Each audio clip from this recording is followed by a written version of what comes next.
What up, man? It's your big brother K-Rino. Bet y'all didn't expect to see me this late, starting off this late. But we'll go further into it as to why.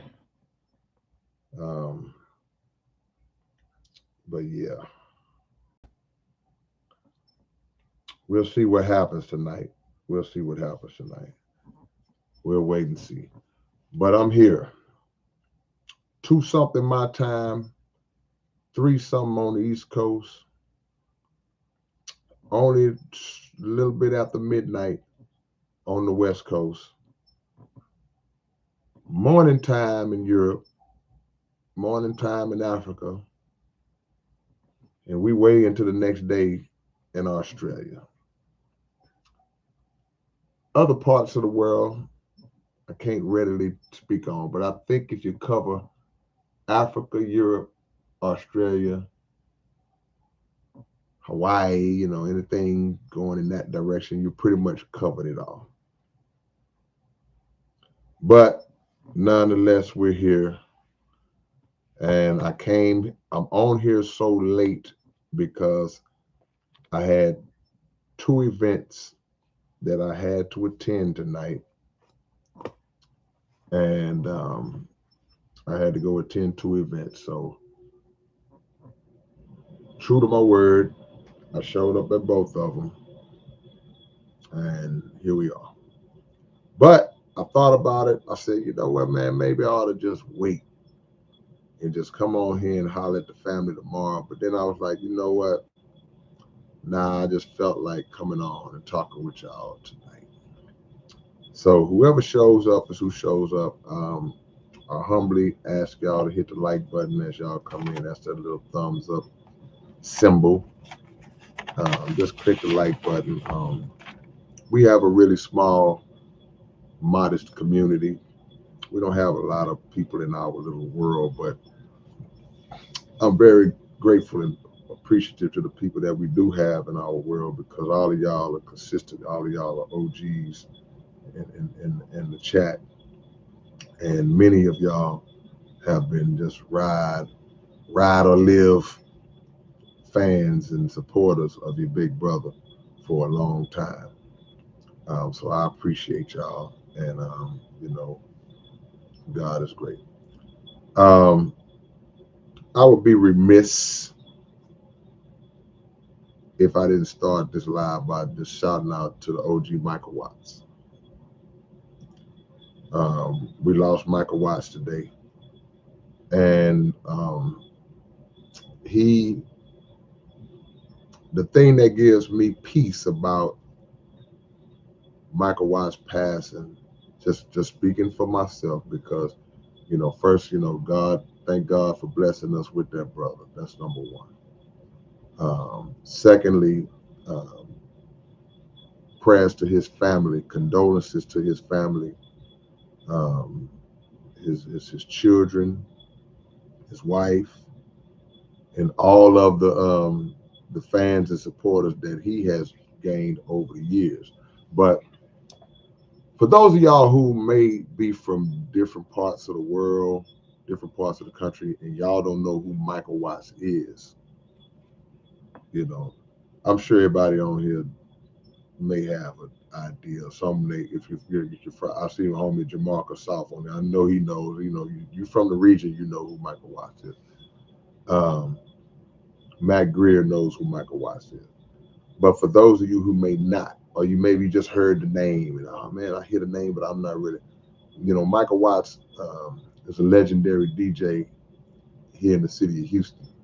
Known by Michael 5000 Watts, and he took what DJ Screw was doing, was slowing the music down and chopping it up. He took it and he started doing it on the north side of Houston. Screw was doing it on the south side. Michael Watts started doing it on the north side of Houston.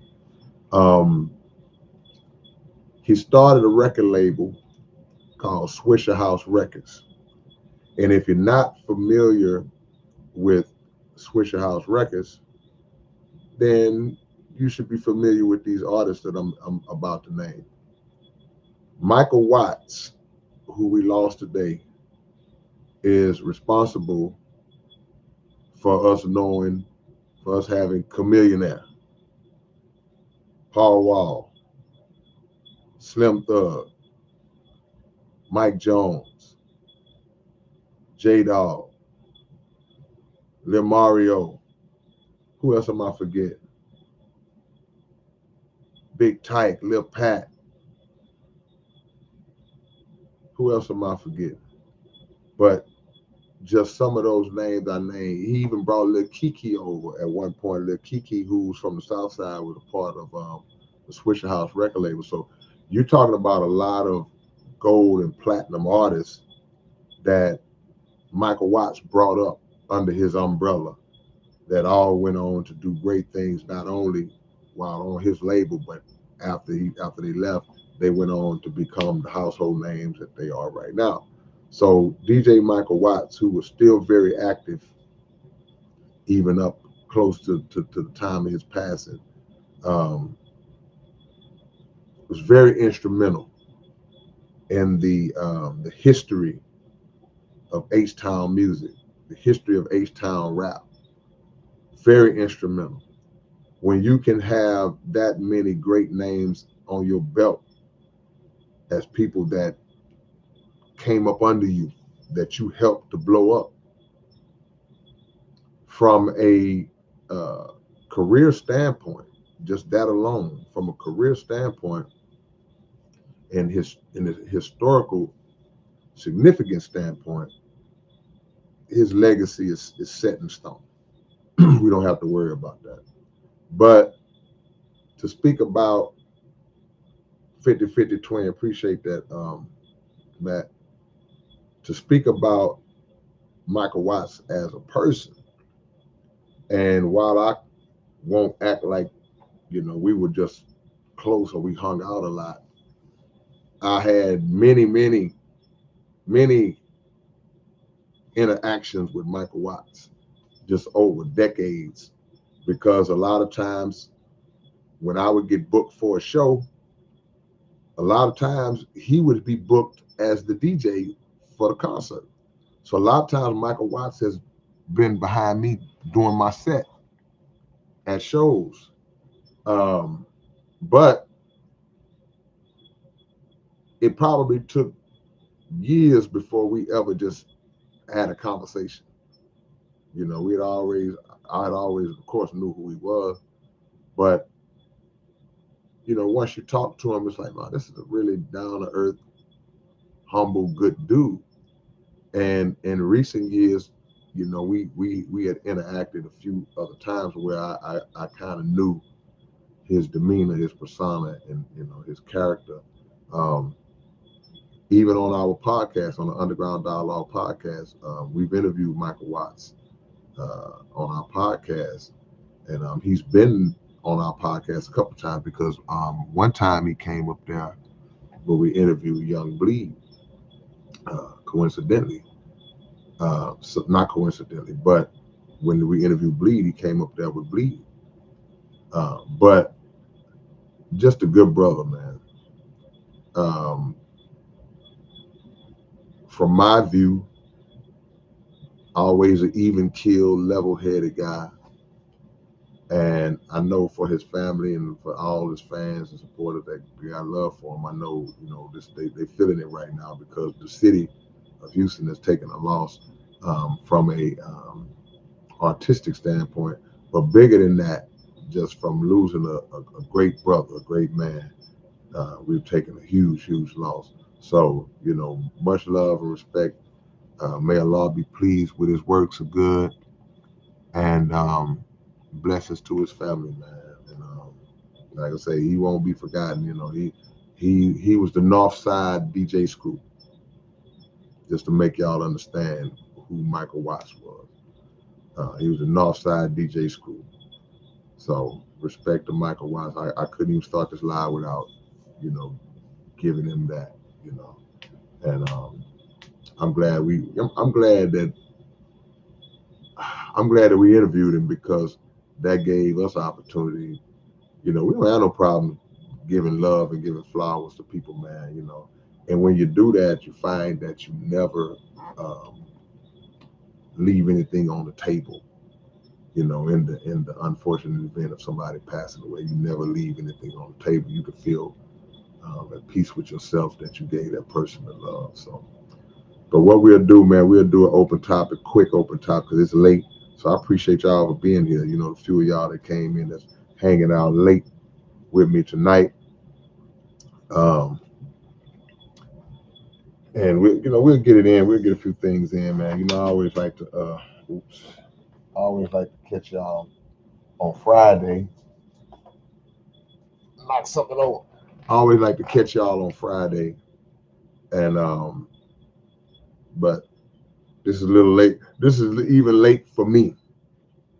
So here we go. Open topic, y'all. Say what's on your mind. Ask me what you want to ask me.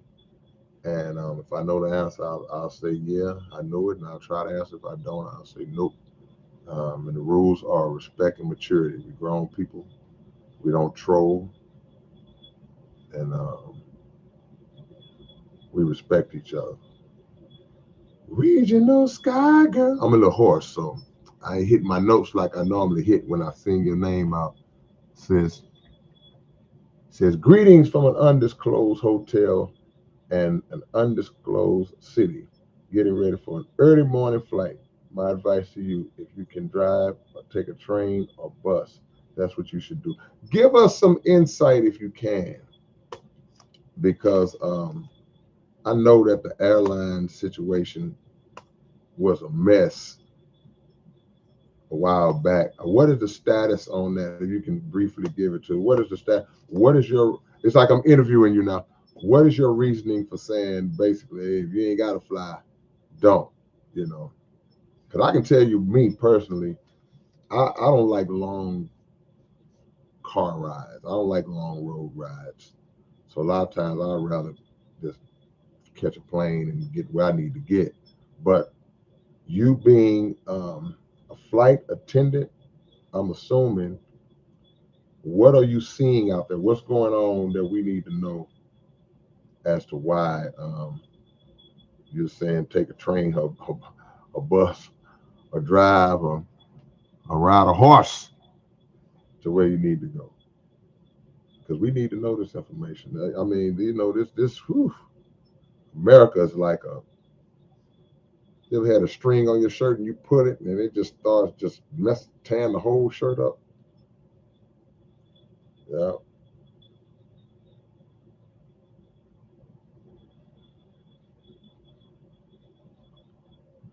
Nothing but a mass says, I don't want the fame. I want to save souls. Yeah, you know, a lot of people think like you think. A lot of people think the opposite of you. Some people don't want to save souls. They want to give their soul to get the fame. But they soon find out that it's not worth it. It's not worth it. Because some things you just can't get back. Some things you can't get back. When you give a little bit too much of yourself in some aspects, meaning that you do something so unthinkable in order to succeed, it's certain stuff you can't get back. When you lay on the casting couch, man or woman, once that act has been committed on you, you can't reverse that. You can't rewind it. Hey, y'all hit the thumbs up, man. Just y'all just coming in, click the thumbs up. You can't reverse that. You did it. And I think that a lot of times, just in life in general, we do things without thinking into the future.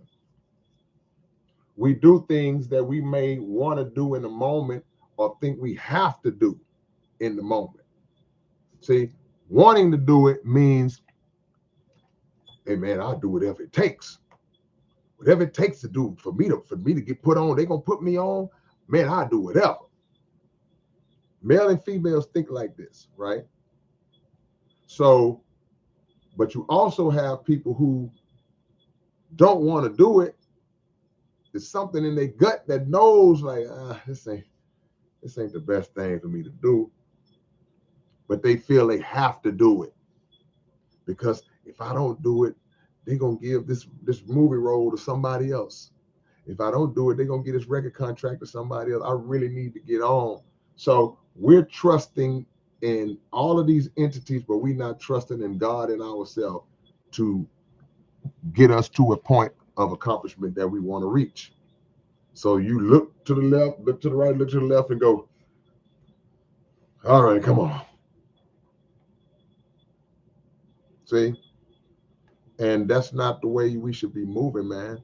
Anything, number one, anything that don't sit well in your spirit, when it immediately hits your spirit, right there, you should be like, nah. You should automatically be in rebellion to like, nah, this don't feel right. And it doesn't matter what they dangling in front of you, because again, how many times have we seen people do certain things where we see them later? We didn't know what they did to get on. Then later on, it comes out because somebody got mad at them. Somebody had a recording of them saying something. Somebody had a video of them doing something. So we never think about that time in the future.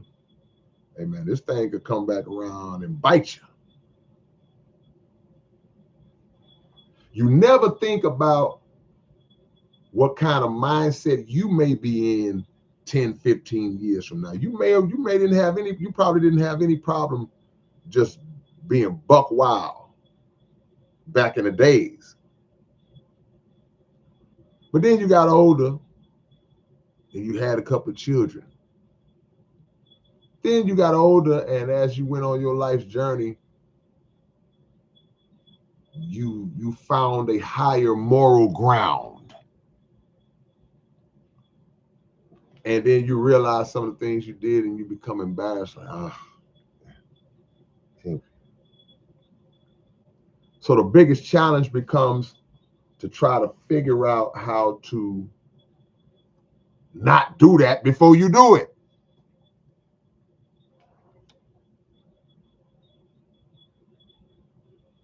Because a lot of times the world won't let you live it down, or individuals won't let you live it down.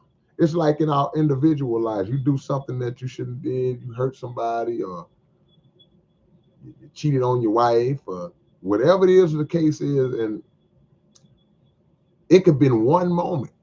It could be one thing that you did.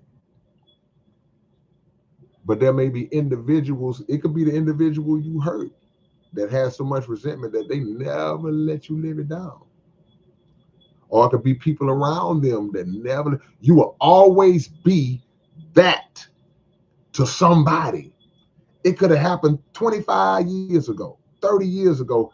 To somebody, you're going to always be that. You could have 0 criminal offenses in 20 years, but somebody's going to always look at you as that criminal, especially if they ain't seen you since you was the way you was back then. If they ain't saw that, that's immediately who they see you as. But some people, they see that they know you ain't did nothing in 20 years, but they want to forever keep that label on you.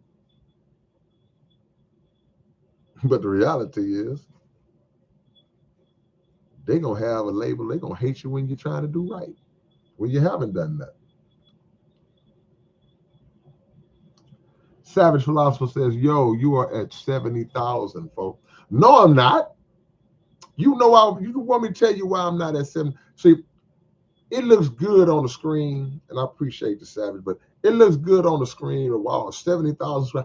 I don't have 70,000 subscribers on YouTube. I don't know where they at. It's 26 people in here right now. So you mean to tell me, and I'm not talking to you personally, I'm just saying in general, 69,000 and something people just have no clue that they subscribe to this channel, but they're not getting the notification. Out of 70,000 people, only 29 of y'all received a notification to know that I'm on live right now.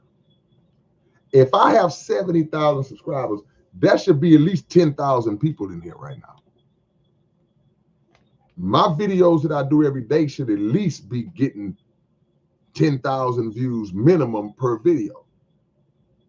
So I don't really believe in that in terms of, I don't understand it in terms of like how that equates, because ain't no 70,000 people seeing my post every day that actively subscribe to my channel, because that many people are not gonna not tune in.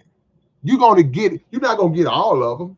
There's people that got 3 million subscribers, but they're not gonna always get 3 million viewers or views on a post. But if you got 3 million subscribers, people who have big channels like that, more than likely, if they post a video and they got a big subscriber count like that, out of 3 million people, it may be 500,000 views on a video. Because everybody ain't gonna catch it. And over time, that 5,000 may get to 750,000, a million. So the 70 I got, it looks good, but I say this every week. I'm like, where they at? That's why I got love for y'all, because y'all are there. I don't know where them 70,000 at, Savage. I don't know how this thing works. But I know I ain't got no 70,000 people seeing what I do every day. So I think some people just subscribe and then they just move on or whatever. And sometimes YouTube may not, because a lot of people will say, man, I didn't get my notification. Like, okay, well, or you're not in the algorithm or things of that nature, you know. Yeah.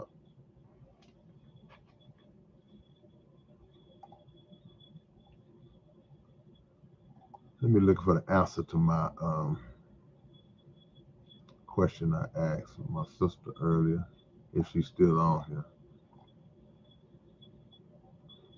Hold on, man. Time out. OG salute time. I'm finna stand up for this one. And I'm gonna stand up and give him his own clap. We got Willie D in the building, man. Watch this. Man, we got the OG Willie D live, man. One of the greatest rappers to ever do it. One of the realest brothers to ever do it. OG salute right now. Y'all know what it is, man. And absolutely, we'll shout out to Michael Watts. We just got through giving a nice tribute to Michael Watts right here on this live. And man, right now, man, y'all give my brother Willie D his flowers. Give him his props. One of the greats to ever do it. Drop them OG salutes for Willie D right now. I just saw my brothers in the building, man. The great Willie D. And look, let me say something else about Will while he's in here. We know that Willie D is one of the greatest rappers. He's one of the pioneers of our city. He's one of the members of the group that gave the city of Houston worldwide credibility, worldwide recognition, worldwide respect.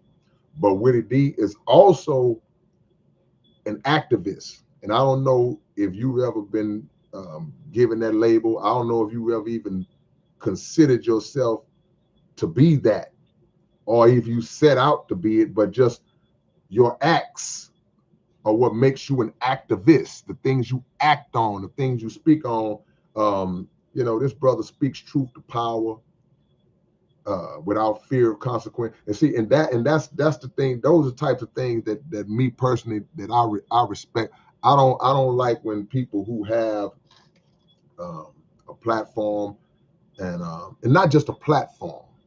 Because a lot of people got a platform, but they do a bunch of stupid stuff with the platform. But when you have a platform and you have the knowledge to relay a necessary message, but you don't,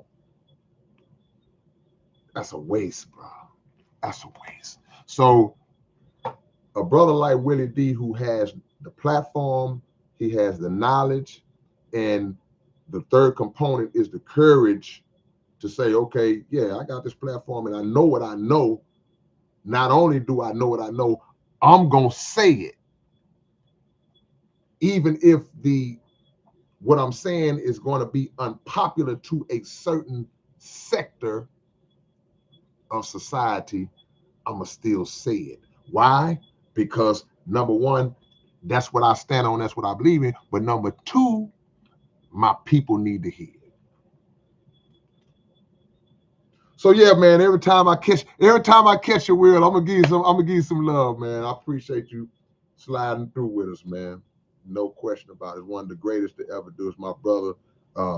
My what's the best way I can say this? My distant mentor, because I watch Will's moves, and a lot of stuff that he's told me, little seeds that he's dropped on my head.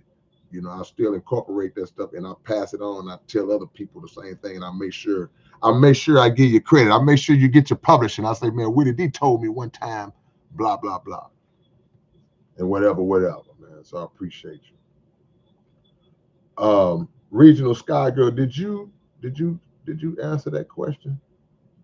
Because I want to know, you being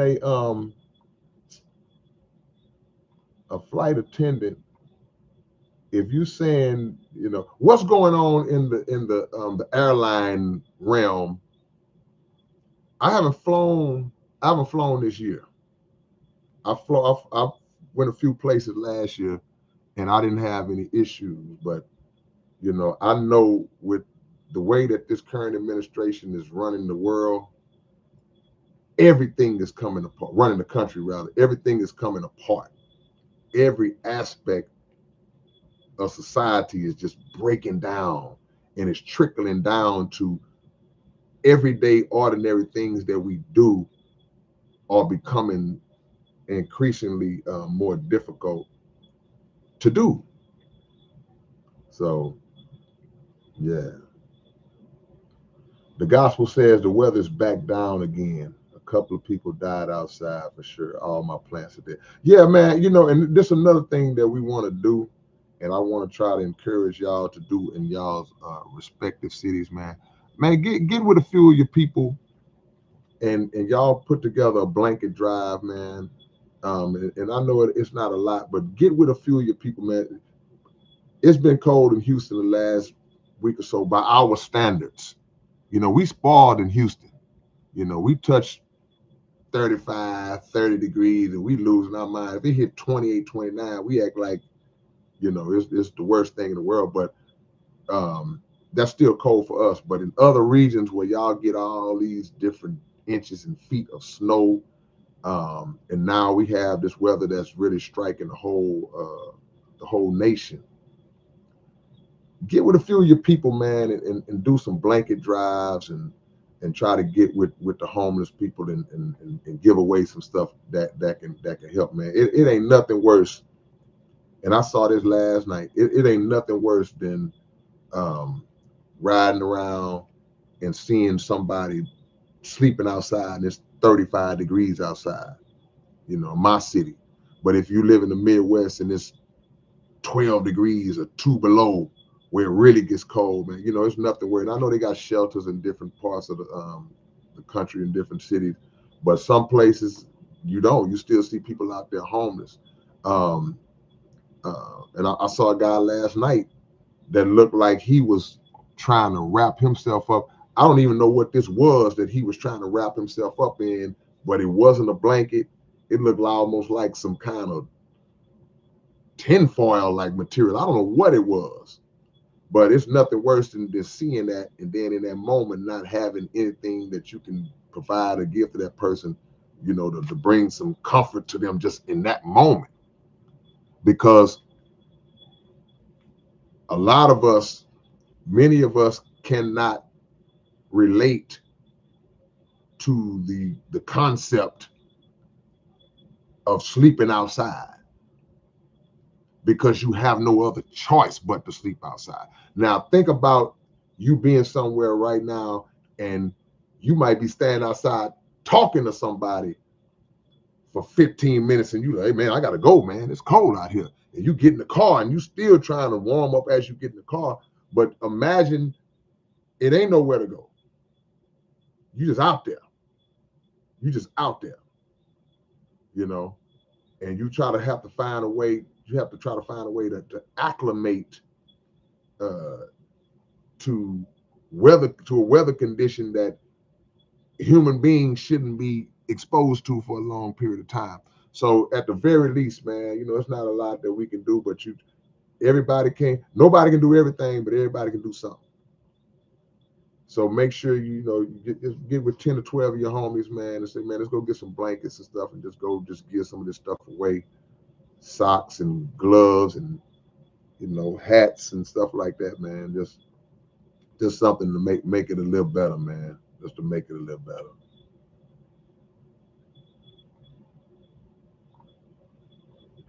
I'm not gonna really sit on y'all head too long tonight. I just wanted to get on, because like I say, you know, I try to be consistent on a Friday night.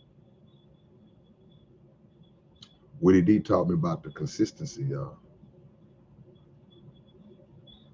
Mossberg, what's going on? Alba Gucci says, I've been thinking we got electric cars. Why not electric planes? Do they only use fuel to take off? I feel like they can just coast after they get up in the air, you know. I mean, I never thought of nothing like that. I don't know the mechanics, you know, to know. I'm sure technology could produce something like that. But I think, and this is just my unprofessional, untrained, unknowledgeable opinion, fuel is big money. So while, yeah, we have electric cars and you see them here and there, they got the little charging stations where you charge your car.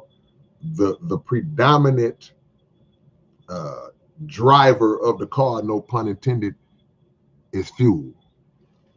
And I can recall when there were two people. That was a black man who was coming up with this alternative way to power vehicles without using fuel, and there was a white guy who had did it, I think, a little before him.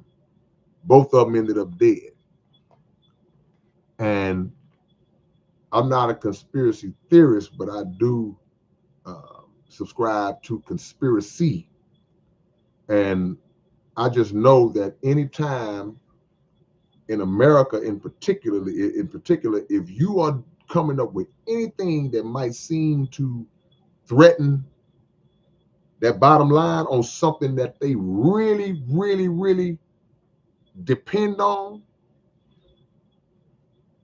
fuel, oil, in something that they really depend on, they ain't trying to do that. So if, just say hypothetically, based on what you're saying, if they just decided we just make all electric planes, nah, that's gonna stop the money to some degree. You know, that, like I said, that's just my untrained opinion. I know the mind of this beast that we live under in the system, man, and you know, greed. Their greed supersedes things that could be more efficient, more convenient. Their greed supersedes that. You see innovations and advancements in other nations, and then you look and say, man, why don't we do that over here? If you don't know no better, you scratch your head. But if you know, you like, I can tell you why we ain't gonna do that over here. Because if we do that over here, it's gonna be cheaper. It's gonna be more efficient, and it's gonna cost them money. So that's why, we're not. You'll never see that over here. Look at how they showed a food. They showed a food product that was in the UK, over in Europe. They showed the same product right here in the United States, manufactured, same box, same picture, everything, But when they flipped the box over and you saw the ingredient list, in the UK, the ingredient list was like that. They had like 2 or 3 ingredients. In the United States, the ingredients list was that long because they got to put all of the poison in it. They got to put all of the stuff in it. They got to add all of the stuff in it. Same product, supposedly. If you don't live in America, it may be hard for you to really fathom how dirty this country really is. You can live in America, but if you living with blinders on, if you living in a bubble, if you just naive and gullible, because we have people that believe everything that the government tells them to believe. Whatever the government says is just gospel. We have people like that. It will argue you down when you try to explain. Facts mean nothing to these people. Proof and like they say, receipts mean nothing to these people, because you have so many people that operate with a mindset that America can do no wrong. This is America. America can do no wrong.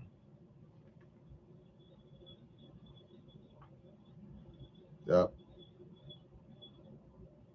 So yeah, I mean, electric cars, I mean, all that, they'll throw you a bone. You better not even be trying to invent nothing and let it get out, something that's gonna stop the money. Now, if it ain't gonna stop the money, they'll let you do it, but they'll try to find a way to steal it from you.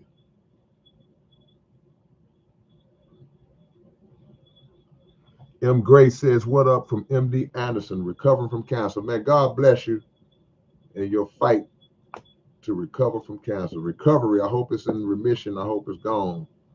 Blessings to you.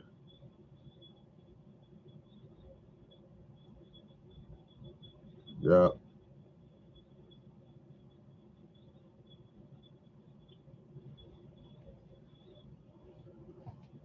Is that them folks, them foe?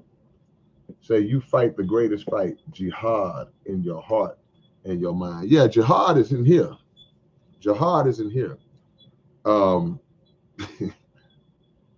lot of people hear the term jihad and they get scared, especially in America, especially Americans, because they holy war, holy war, holy war, and yeah, that's reflective of it to a degree. But the true jihad is within you, fighting the war inside yourself. You fighting the good and evil within yourself.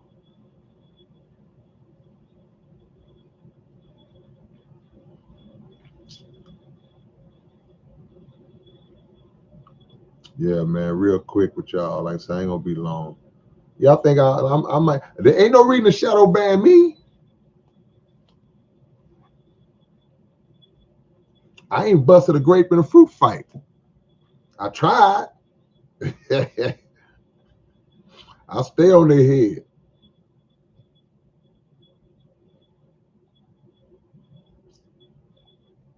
Much love.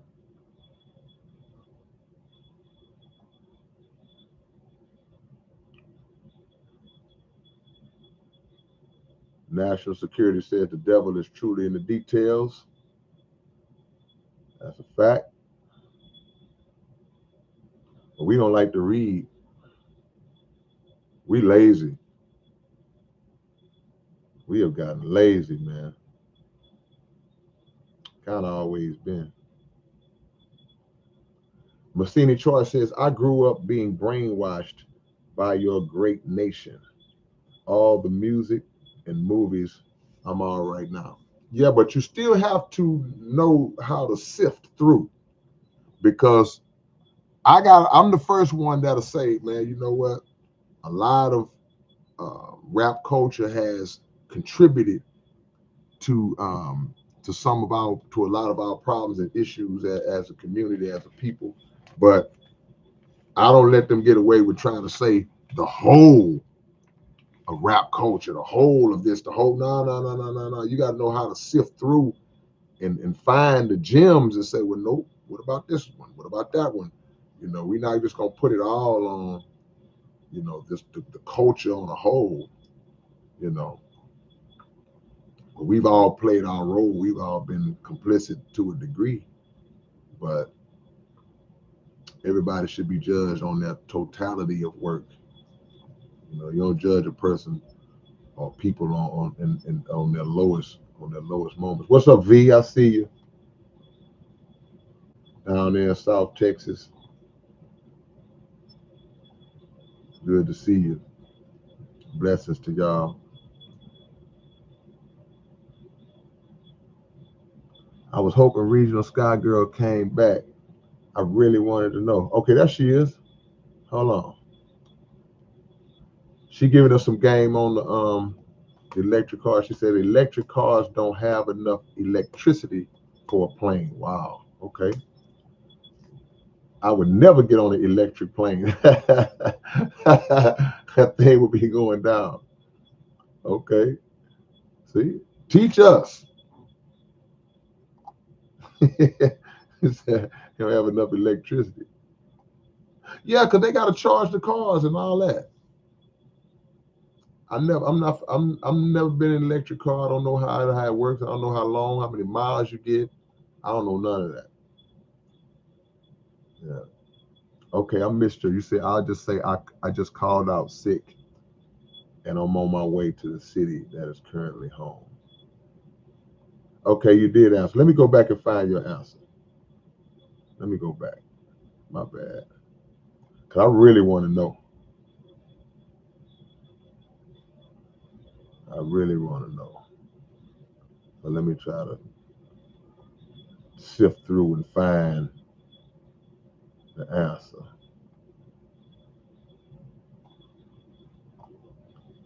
And why can't I find it?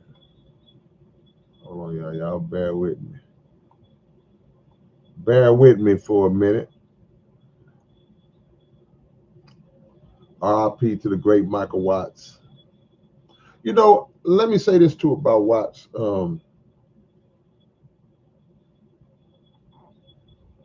If you really had to be mindful or honest, or if somebody asks you, that's the better one. If somebody asks you in the city of Houston, make a list of every individual who is a part of the Houston hip hop culture who has truly made a significant impact on the culture, on the game, on a whole.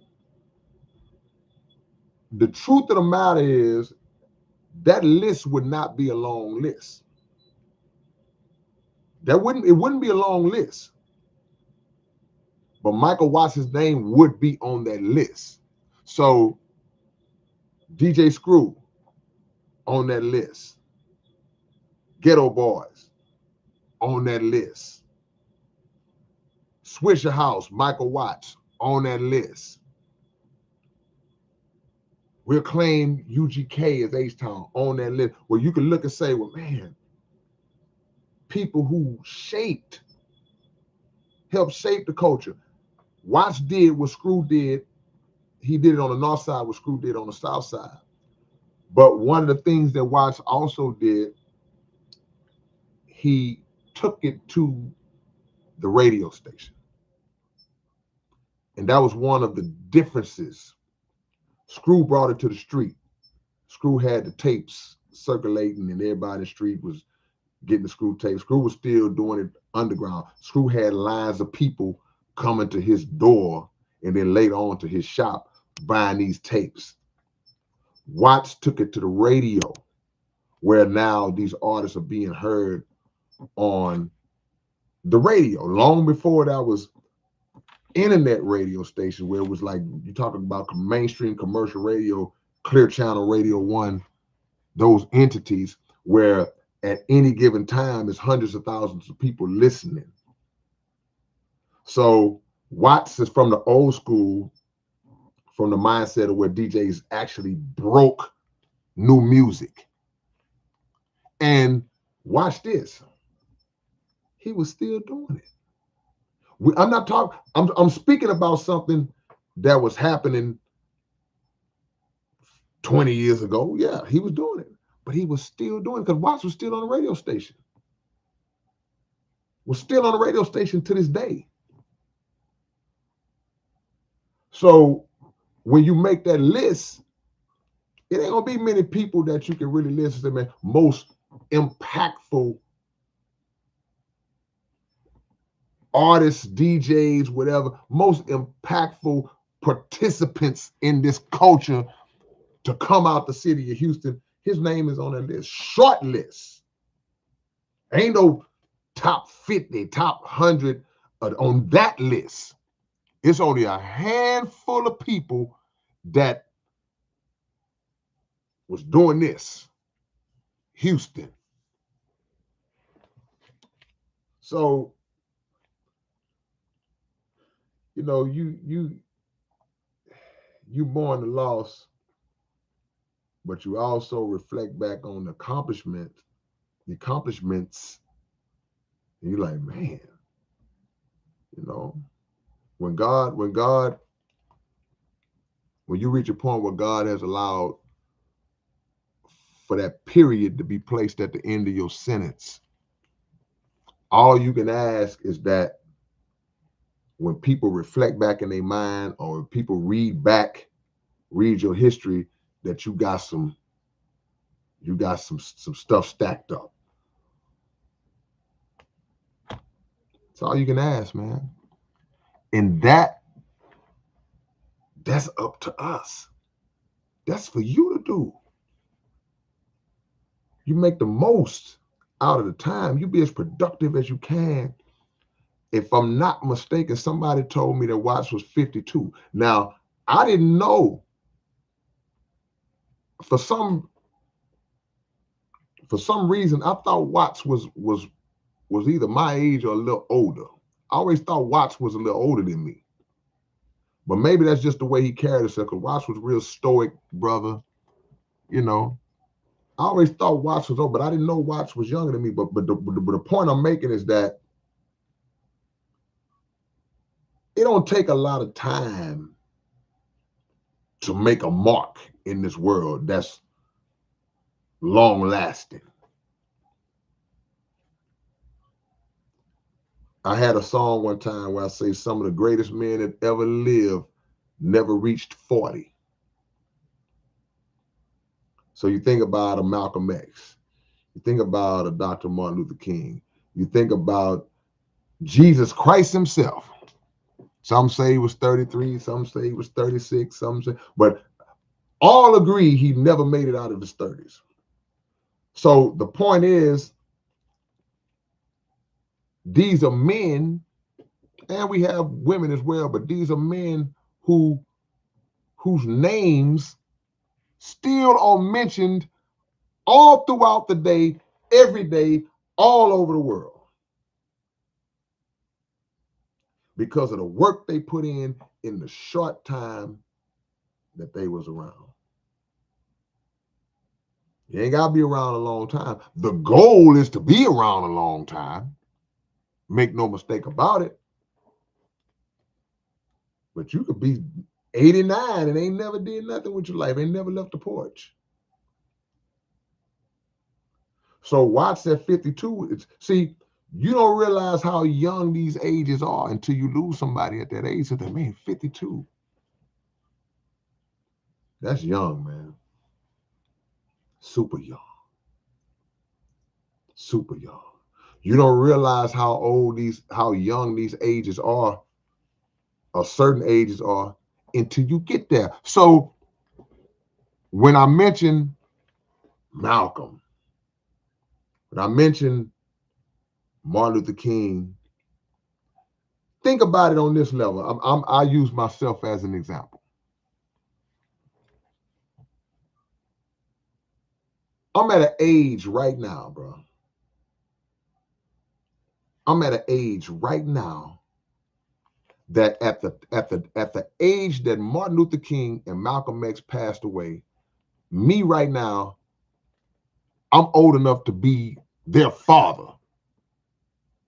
Think about that.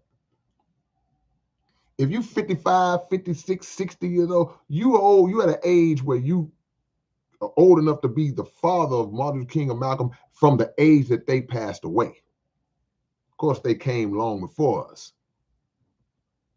But it demonstrates how short of a time they lived. But it also speaks to the work they put in, man. Got to put your work in. Let people's lives and legacies be an example for you.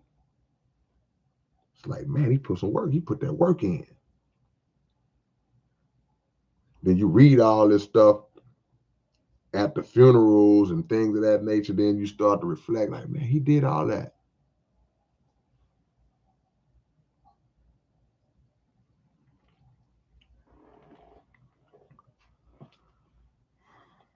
Aaron Yarber, yo, K-Rino, have you ever thought about doing a song with King Los? King Los.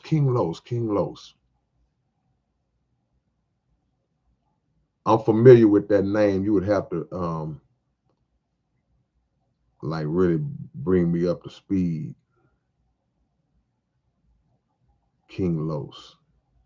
Already, I see you already, my brother.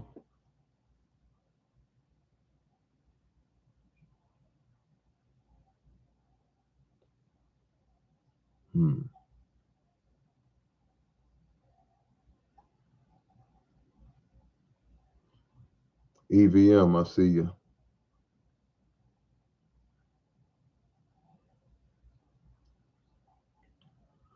Y'all drop y'all locations, man. Let me shout y'all out. I'll tell y'all I'm gonna keep y'all long tonight.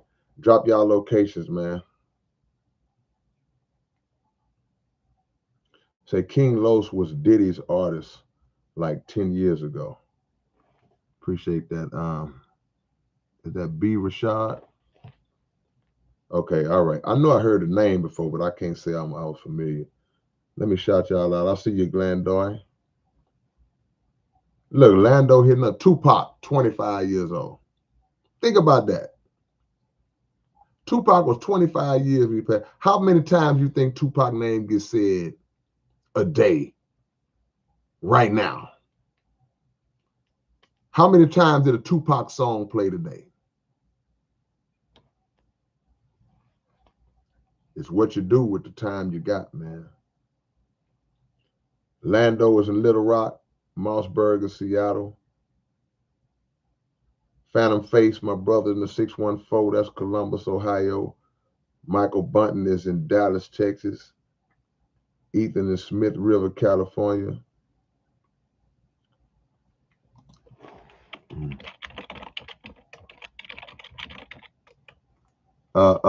National Security, that's my email address. Send me an email and I'll put you on the list. Yeah. L Dogs is in the building. Massini Choice is in Auckland, New Zealand.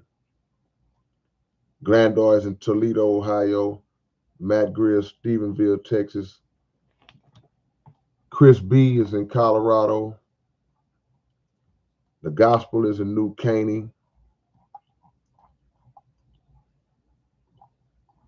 All right.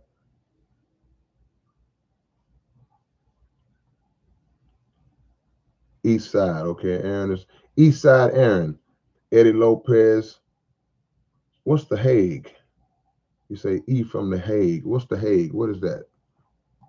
I might be slow. But let me know. What is it? Am I saying it wrong? Yeah, Ethan, the new album will be out late next month. We're in the fourth quarter for real. Like I probably got like one more song to record and maybe a few little touch-ups. So yeah, it's coming. It's coming. Okay, Holland. Okay, all right. Ping Ping and Mossberg. Yeah, we trying to stay warm, man. You know, we don't get it like some places around the world get it. Regional Sky Girl is in an undisclosed city in the southeast of the United States of North America. That's right. Don't tell nobody. Don't tell nobody.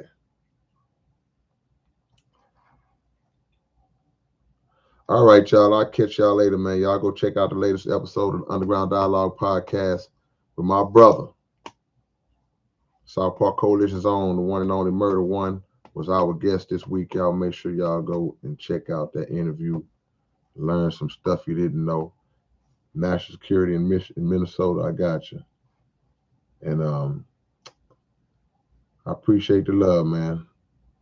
Peace and Mary's grease.